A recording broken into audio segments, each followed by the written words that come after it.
Oh yeah, quick one. This is what happens when you're buying a motorbike or a car second-hand in Queensland. So how it works, for anyone who hasn't done it before. Pretty much, you go online, you find what you want, and you go decide what you want first. Step one, decide what you want. Motorbikes use bike sales, Gumtree, probably maybe eBay. I don't know, I'm not a big fan of buying cars and bits and pieces like that on eBay. I rather bike sales. And then Gumtree is pretty much bike sales, but for people who don't want to pay to post their ad, so it's not too bad. After that, so for cars it's the same. Carsales.com.au. I think there's a couple other ones too. Same with bikes. I think it's Bike Point and Car Point. Yeah, people who've tried made the same kind of setup, but I think bike sales and car sales like .com.au, they have the most traffic, user traffic. So if someone's actually wanting to spend the money, usually you go on there. But if you want to buy a cheap bike, just jump on Gumtree. Okay, so you'll find what you want. You go out there with the money, or you hassle them and whatever to try to get it cheaper, as everyone does. Everyone puts in a bit of bit of extra meat into their ads so that they're happy with going down. And I think it's like a bit of a psychological thing where people want to get things for cheaper than what they really are when buying vehicles. I don't know why, it just exists in vehicles. So you always offer less, because that's how it works.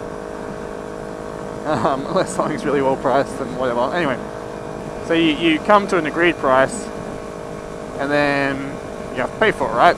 So make sure if you ever put a deposit down or anything, get a receipt. A lot of people won't have receipt books, so if you're super keen, you could just literally print out 2 pieces of paper with, I'm hereby giving you the bike for this much, my name's this, my details this, that kind of shit. And you have 1 copy each, so at least then if anything sus goes on, you can be like, well look, we have these receipts, we both signed it, blah blah blah. Hey, postie bikes!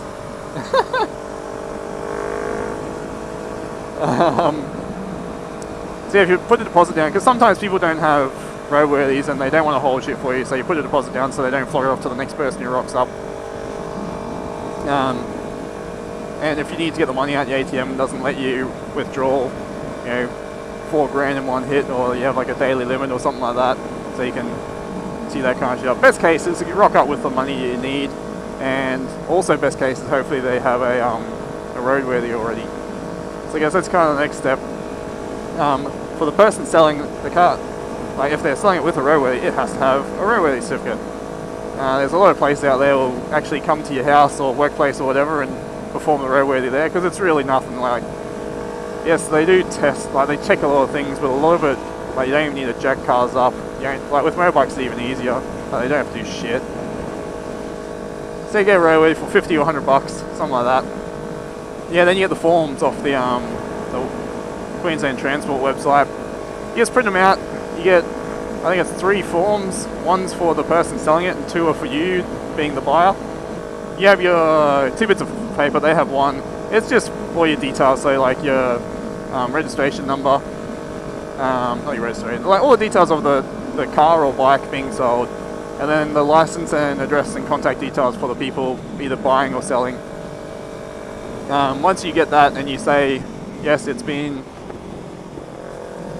sold to this other guy, then officially as of that date, even if you haven't been into the Department of Transport to actually do the transfer, that car or bike is then under your name. So you have 2 weeks as of when you get the form to go into the Queensland Transport and change it into your name. If you go over those 2 weeks, which has happened before, they don't really care. They just still transfer it. So I don't know why it says 2 weeks, but I think maybe that's what it should be.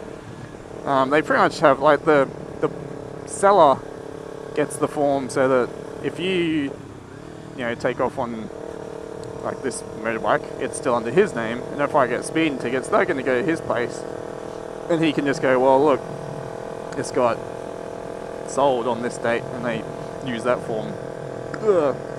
They use that form to be like, okay, this is the new owner, go and give them the ticket. So that's the main reason why they have the forms.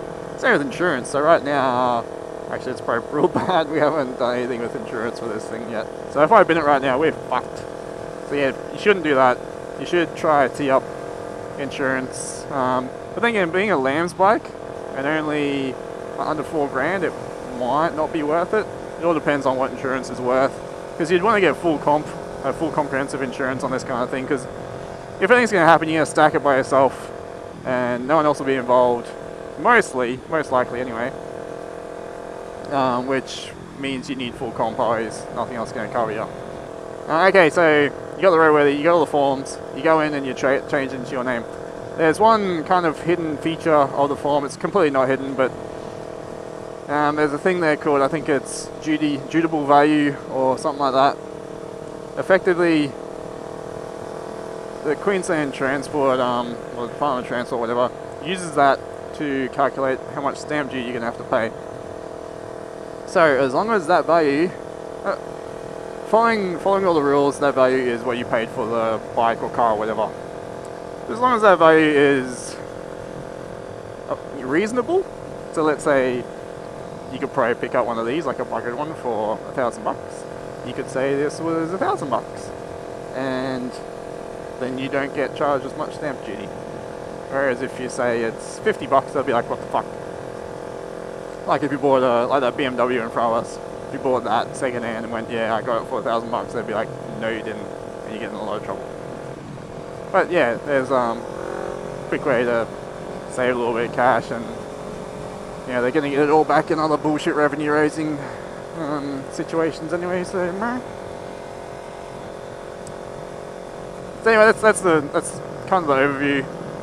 So you look at the bike or car, whatever, put down a deposit if you need to. Sometimes people don't really care. Get a receipt for any money you give them, because they can just go like, yeah, I didn't get any money, and call the cops and fuck you up. Make sure all the forms are filled out. There's 3. Make sure you have the roadworthy. I think I already said that.